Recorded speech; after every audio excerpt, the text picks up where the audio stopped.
Ashoka to me represents the future. It actually represents the future of our business world. In my opinion, Ashoka is becoming more and more relevant with each passing day because our world is changing.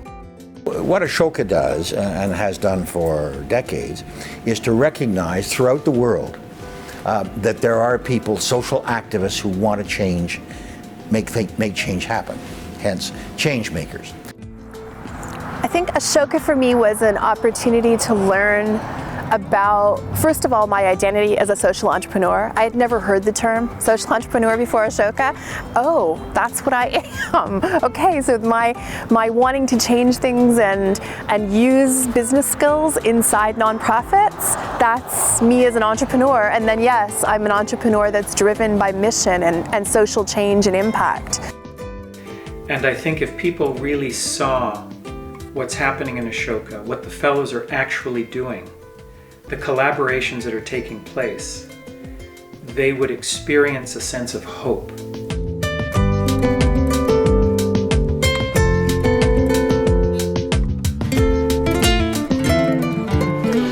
I want to just finish this by saying a special introduction for Mary Gordon. Mary, as I said, is the recipient of the Order of Canada. She's been recognized internationally for the work that she's done. What Mary has done is shown the world that there is a way to instill the characteristics of kindness and compassion in people in a systematic way that is evidence-based and driven by science. I'm Mary Gordon. I'm the founder and president of Roots of Empathy. We achieve this elevation of empathy and reduction of aggression by having children study the attachment relationship between a baby and a parent. And the children gather around a green blanket, and the Roots of Empathy instructor coaches them in observing the baby's feelings and the baby's intentions. And because the baby is such a vulnerable and appealing little being, the children readily find the humanity in the baby. And really the green blanket experience is a launching pad to help them understand how they feel, to help them learn to talk about how they feel, and to recognize how the other person feels, which of course is empathy. So the dynamic is quite simple, quite powerful, and it actually changes the brains of the children. It changes the structure and functioning of the brain, because it's all about the experience, which is biologically embedded in the children's brains. So we have scientific answers to the question that I was trying to solve: how do we reduce or break cycles of violence in the world? Ashoka is an organization that focuses on transformational change, trying to find really new ways and unthought of ways of doing things, engaging communities from the grassroots up as a way to change societies. Mary Gordon personifies that, and she personified it long before anybody was talking about social entrepreneurship or anything like that. She decided that the best way to build a kind and compassionate society was to go out and teach children compassion, not through talking at them, by letting them hold a baby. Who are we? Are we not just bigger babies?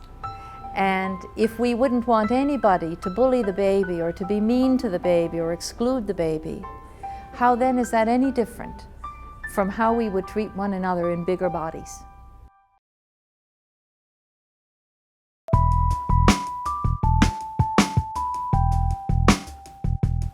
So my name is Jean-François Archambault. I'm a social entrepreneur from Montreal area. I founded La Table des Chefs, the chef table, which is driving chefs, cooks and confectioners to social involvement. In the West Island of Montreal, I worked in a hotel that did a lot of catering, a lot of weddings and a lot of big events. Over 1,000 meals on a Saturday night. They would throw so much food away in the end, and food that would be very good to serve to people in need. So for me, I put that together. Our role is really a role of a broker. So that's why we say we're a sustainable food broker service, is because we engage the chef into food recovery, we sign him into the program, and it creates it creates an offer for the shelters to come and pick up that food. The hotels bill it back to their clients into their catering agreements. So if you spend $10,000 a day for 100 people for a full day of meeting, you won't mind paying $50 for a food recovery program that makes sense.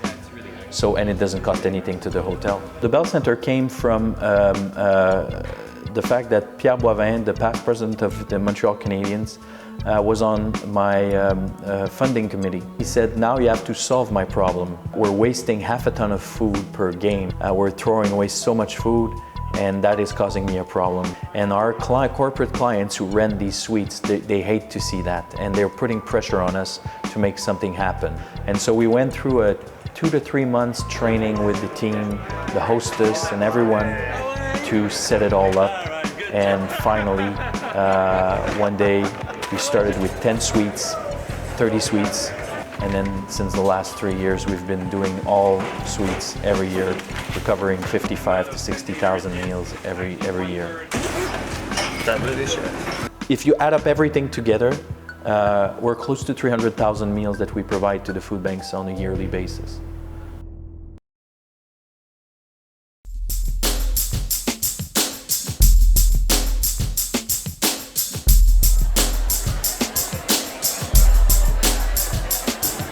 My name is Neil Patel, Executive Director of Framework, the organization best known for running the Time Raiser.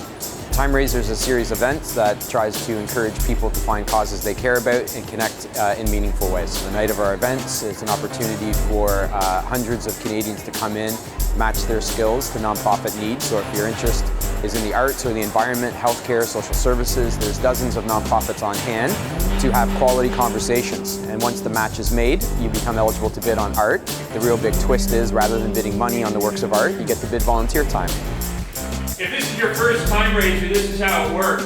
It's really cool. It's like speed dating for volunteer agencies in our community. It's really neat. We've got stations set up all over the arts project here. The agencies will fill you in on what they do, and then you decide if it's a good match.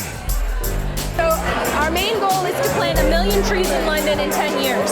So we're trying to make sure we get to all the different pockets of London, not just the outskirts. So we're trying to do residential areas, industrial areas, parks and natural areas. So if I had a winning bid, say of 70 hours, I then have 12 months to complete my pledge with the charity I just met up with. And once I'm done my pledge, I get to bring the artwork home and put it up on my wall as a gesture of goodwill. So I bid 100 hours. It was the max amount that you could do, and then they had a draw to see who was going to get it. And then I actually ended up completing just over 120 hours in total. I worked with both London Hospice and the Sunshine Foundation of Canada. And not only that, we find ways to pay all of the emerging artists market value for their work. So we like to say it's a bit of a win-win-win, where artists get paid. I think it's a unique opportunity for the artists and for everyone involved. Nonprofits have access to skilled volunteers that they otherwise wouldn't have connections to, and then people who are looking to get involved are provided choice in all the different things that are available to them in their community. Well, this is the 3rd year we've done it, and it's been very successful. There's been thousands of hours raised, and most people who make these bids, almost without fail, they actually complete those hours, and usually what we find out is they do more than that. Engage with an organization, they've made their bid of X number of hours, and then they enjoy it and they continue on.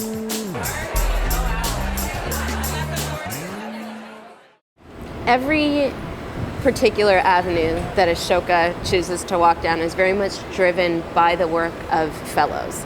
So we have 3,000 Ashoka Fellows around the world, and at this point in 2012 we have 44 fellows in Canada. What we're trying to do is trying to change the way that aid tackles poverty.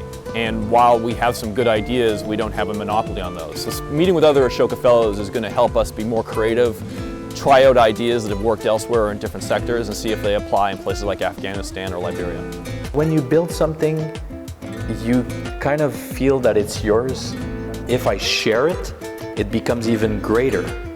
And that is really what it's all about. And Ashoka is not just about supporting these social innovators, but also about knitting together a community of people who want to make change.